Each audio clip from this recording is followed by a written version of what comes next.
இங்கே சொன்னது போல ரீசெண்டாக நடந்த கிறிஸ்துமஸ் விழாவில் பல அறிவிப்புகளை எல்லாம் நான் வெளியிட்டேன் நெல்லையில்.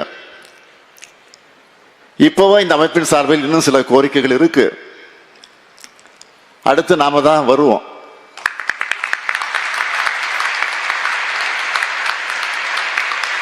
இங்க பேசின பேச்சுக்கள் எல்லாம் பார்த்தா எந்த சந்தேகமும் எனக்கு வரல.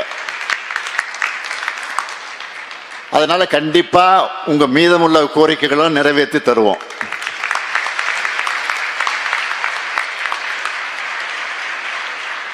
இங்கே இத்தனை மாணவிகளை ஒரே இடத்துல பார்க்கும்போது உங்களுக்காக செயல்படுத்திட்டு வரக்கூடிய திட்டங்கள் பலன்கள் எல்லாம் நினைச்சு பார்க்கிறேன். இங்கே வீடியோவில் கூட பலர் பேசினாங்க. திராவிட மாடல் அரசு ஆட்சிக்கு வந்ததும் கல்விக்காக நாம கொண்டு வந்திருக்கக்கூடிய முதல் பெரிய திட்டம்னா அரசு பள்ளியில் படிச்சு காலேஜ் சேரக்கூடிய மாணவிகளுக்கு மாதம் 1000 ரூபாய் வழங்கக்கூடிய புதுமை பெண் திட்டம்.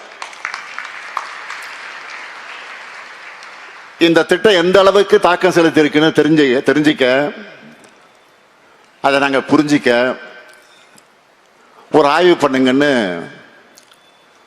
மாநில திட்டக்குழு இடத்துல சொல்லியிருந்தோம். அந்த திட்டக்குழு கூட நம்முடைய இடம்பெற்றிருக்கிறார்.